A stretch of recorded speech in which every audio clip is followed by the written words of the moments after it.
বর্তমানে রবিউল আউয়াল মাস চলছে, সেই সুবাদে মিলাদুন্নবী বনাম সিরাদুন্নবী এই বিষয় নিয়ে আমরা আজকে আলোচনা করব ইনশাআল্লাহ। সর্বপ্রথম আমরা জানব মিলাদুন্নবী নিয়ে।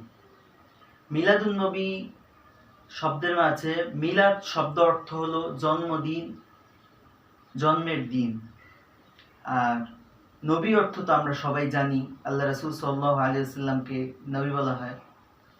তো তার মাধ্যমে আমরা বুঝতে পারলাম এই দুইটা শব্দের মাধ্যমে যে নবীর জন্মদিন। কিছু ভাইয়েরা আছে যে নবীর জন্মদিন পালন করে 12 রবিউল আউয়াল, তাদের ব্যাপারে আজকে কিছু কথা বলবো। সর্বপ্রথম ঈদে মিলাদুন্নবী চালু হয় 604 হিজরিতে ইরাকের মোসুল শহরের একজন ব্যক্তি আছেন, তিনি হলো মুজাফফর উদ্দিন কুকরি। মুজাফফর উদ্দিন কুকরি সর্বপ্রথম ঈদে মিলাদুন্নবী চালু করে এবং আবুল খাত্তাব ওমর নামে একজন দরবারি আলেম ছিল, সে তার সঙ্গদয় এবং দলিল আদিল্লার মাধ্যমে এটা প্রমাণ করার চেষ্টা করে। তারপর থেকে ধারাবাহিকভাবে ঈদে মিলাদুন্নবী এক ধরনের এক শ্রেণীর লোকেরা এটা পালন করে আসছে এবং বর্তমানেও পালন করছে। তো সেই দিন তারা বিভিন্ন ঢোল তবলা, আনন্দ মিছিল, জশ্নে জুলুস যাকে বলে, আনন্দ মিছিল বের করে অনেক আনন্দ ফুর্তি করে। কিন্তু এই দিনে যে রাসূল জন্মগ্রহণ করেছে এর ব্যাপারে বহু উলামায়ে কেরাম মাঝে বহু ধরনের মত পার্থক্য রয়েছে, কিন্তু রাসূল যে এই দিনে ইন্তেকাল করেছেন এর ভিতরে তেমন কোনো মত পার্থক্য নেই। অতএব যেটা ভিতরে মত পার্থক্য আছে, রাসূলের আজকে ইন্তেকাল অথচ এই দিনের ব্যাপারে কোনো মত পার্থক্য নেই, অথচ তারা এই মৃত্যুর দিনটা নিশ্চিত হওয়ার পরও তারা এই দিন আনন্দ উদযাপন করছে। আর সবচেয়ে বড় যে কথাটা হচ্ছে যে 600 হিজরি পর্যন্ত রাসূল সাল্লাল্লাহু আলাইহি ওয়াসাল্লামের জন্মদিন কেউ পালন করছেন এমন কোনো ইতিহাস পাওয়া যায় না। রাসূল তার জীবদ্দশায়, সাহাবায়ে কেরাম তাদের জীবদ্দশায়, তাবেঈন, তাবে তাবেঈন, আইম্মায়ে মুজতাহিদিন, এই 600 হিজরি পর্যন্ত যত উলামায়ে কেরাম গেছে তারা কেউই রাসূলের জন্মদিন পালন করেনি।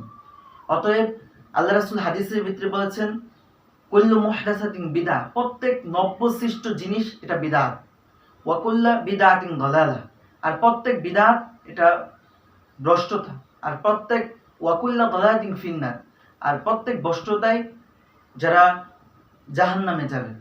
অতএব এর দ্বারা আমরা বুঝলাম যে এটা শরীয়তের কোনো বিষয় নয়, শরীয়ত বহির্ভূত কিছু লোক তাদের মন গড়া তারা এটাকে সৃষ্টি করেছে। এবার আসি, আমরা ঈদে মিলাদুন্নবী নিয়ে আলোচনা করলাম, এবার সিরাদুন্নবী নিয়ে আমরা আলোচনা করব। সিরাদুন্নবীর ভিতর আল্লাহ রাসূল সাল্লাল্লাহু আলাইহি ওয়াসাল্লামের গোটা 64 বছর, গোটা 63 বছরের যে জিন্দেগি আছে সেই জিন্দেগি নিয়ে রাসূল সাল্লাল্লাহু আলাইহি ওয়াসাল্লামের আলোচনা পর্যালোচনা করাকে সিরাদুন্নবী বলে। তো রাসূল সাল্লাল্লাহু আলাইহি ওয়াসাল্লামের যে সিরাত আছে, জীবন চরিত আছে, আমরা তো সেটাই ফলো করব। কিন্তু একদিন নিয়েই আমাদের কিছু ভাইয়েরা আছে ফালাফালি লাফালাফি আনন্দ উল্লাস হইহুল্লোড় করে, অথচ রাসূল সাল্লাল্লাহু আলাইহি ওয়াসাল্লামের গোটা 63 বছরের জিন্দেগিতে রাসূল যে আদর্শ, যে সুন্নত, যে আমাদের জন্য তিনি যে আদর্শ রেখে গেছেন তারকে ফলো করে না। অথচ ওই একদিন তারা মিষ্টি খাবে, তারা আনন্দ করবে, ফুর্তি করবে, কিন্তু রাসূলের এই যে বিশাল জিন্দেগি এটা ফলো করবে না। অতএব এর দ্বারা আমরা বুঝলাম যে তারা কিছু সুবিধা হাসিল করতে চায়। রাসূলের জন্য যখন জীবন দিতে যায়, রাসূলকে নিয়ে কেউ কটূক্তি করে, তখন তারা আসে না। কিন্তু 12 রবিউল আউয়াল আসলেই তারা ছড়িয়ে পড়ে, তারা আনন্দ করে, মিছিল করে। এরা হলো সুবিধাবাদী, এরা আসলে এই একটা গুমরাহকে তারা প্রমোট করতে চায় পুরো পৃথিবীতে। অতএব এই বিষয়টাকে আমাদেরকে ভালোভাবে আরো গবেষণা করে, আরো ভালোভাবে পড়ালেখা করে আমাদেরকে ভালো করে জানতে হবে এবং কোনটা হক কোনটা বেহক সবকিছু আমরা জেনে তারপর আমরা বিষয়গুলো বিবেচনা করব। এই জোকের ঠেলায় কোনো দিকে চলে যাব না। সিরাদুন্নবী, মিলাদুন্নবী সবকিছুই আমরা তাহকিক করব। আল্লাহ পাক আমাদেরকে বুঝার তৌফিক দান করুন।